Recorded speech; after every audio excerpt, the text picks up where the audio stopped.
Shalom, jemaat yang terkasih dalam Tuhan Yesus Kristus. Berjumpa kembali dalam program Suara Gentang, Kemakan Firman Tuhan kita.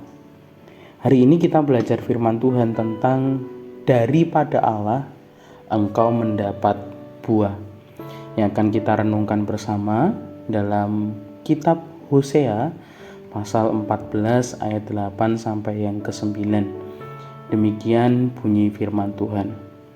Mereka akan kembali dan diam dalam naunganku dan tumbuh seperti gandum. Mereka akan berkembang seperti pohon anggur yang termasyur seperti anggur Libanon. Efraim, apakah lagi sangkut pautku dengan berhala-berhala? Akulah yang menjawab dan memperhatikan engkau.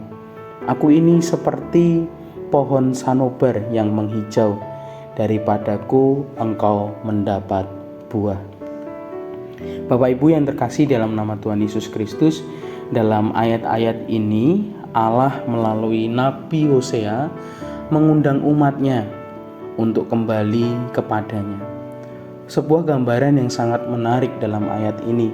Mereka akan kembali dan diam dalam naunganku, naungan Allah, dan tumbuh. Gambaran ini digambarkan seperti gandum.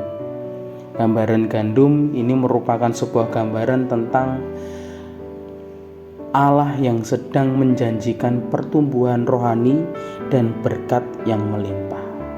Gambaran seperti pohon anggur ini merupakan sebuah gambaran tentang janji, sukacita, dan kegembiraan yang berlimpah. Allah membandingkan dirinya dengan pohon sanobar yang menghijau, sebuah gambaran yang penuh makna. Pohon sanobar dikenal sebagai pohon yang kokoh, abadi, dan selalu hijau. Ia menjadi simbol kehidupan, kesuburan, dan perlindungan, dan kayunya sangat berharga sekali. Buah kita ditemukan dan ditentukan dari kasih Kristus, Tuhan kita, di dalam hal penyatuan. Buah dari cabang dapat ditelusuri langsung ke akarnya. Berdasarkan penyatuan kita dengan Kristus, kita menghasilkan buah.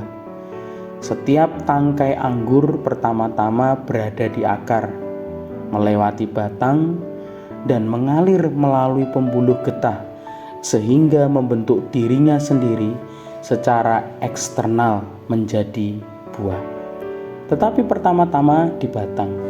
Demikian juga setiap pekerjaan baik pertama-tama ada di dalam Kristus dan kemudian dihasilkan di dalam kita.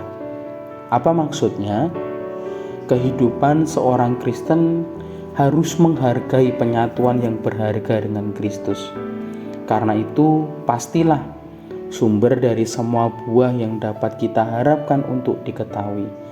Jika kita tidak bersatu dengan Yesus Kristus, kita akan menjadi ranting yang benar-benar tandus. Menjadi perenungan bersama. Daripada Allah engkau mendapat buah. Buah-buah kita berasal dari Tuhan sebagai pemeliharaan rohani.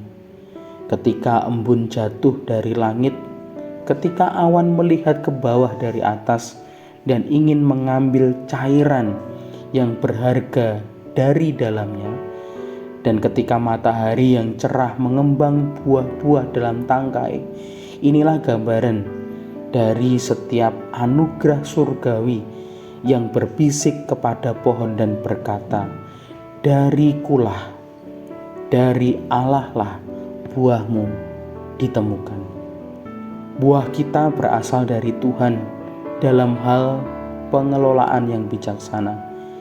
Pisau tajam tukang kebun meningkatkan kesuburan pohon dengan menipiskan tangkai-tangkainya dan dengan memotong tunas-tunas yang berlebihan.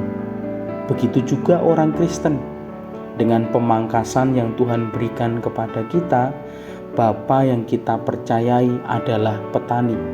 Setiap ranting padaku yang tidak berbuah dipotongnya, dan setiap ranting yang berbuah dibersihkannya, supaya ia lebih banyak berbuah.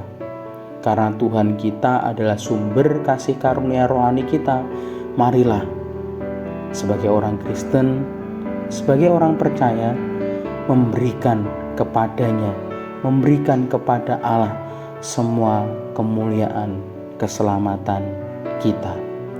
Dari buahnya lah kamu dikenal.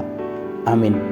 Mari kita berdoa. Bapa yang di surga, Allah yang kami sembah dan muliakan di dalam Tuhan Yesus Kristus yang melimpah dengan segala kemurahan, sungguh kami mengucap syukur pada hari ini melalui bimbingan Roh Kudus Tuhan boleh menuntun setiap kami untuk boleh dapat belajar dan merenungkan sabda kebenaran firman Tuhan. Kami mendoakan biarlah segala yang kami renungkan dapat terjadi sesuai dengan maksud dan kehendak Tuhan, dan hanya kebenaran firman Tuhan saja yang nyata dalam kehidupan kami, sehingga setiap benih kebenaran firman Tuhan yang kami pelajari pada pagi hari ini, Tuhan bekerja dengan begitu sempurna. Terima kasih Tuhan. Kami berdoa biarlah kiranya Engkau boleh semakin membukakan mata, hati, dan telinga kami untuk boleh dapat semakin melihat, peka, dan mengerti terhadap semua kemauan Tuhan melalui setiap kebenaran firman-Mu. Terima kasih Tuhan Yesus, kuduskanlah kami, ampunilah kami, dan mampukanlah kami untuk menjadi pendengar dan pelaku yang setia. Dan pagi hari ini kami juga rindu menyerahkan untuk segala aktivitas apapun yang kami lakukan hari ini hingga sampai malam nanti. Kami rindu apapun yang kami lakukan biarlah kiranya berkat dan penyertaan Tuhan selalu dapat kami nikmati. Kami juga memohon kepadamu ya Tuhan, berikanlah kepada kami kesehatan, kekuatan, dan sukacita di dalam Yesus. Terpujilah Engkau Tuhan dari saat ini hingga sampai kekal selamanya. Dalam nama Tuhan Yesus kami berdoa dan mengucap syukur. Haleluya. Amin. Tuhan Yesus memberkati.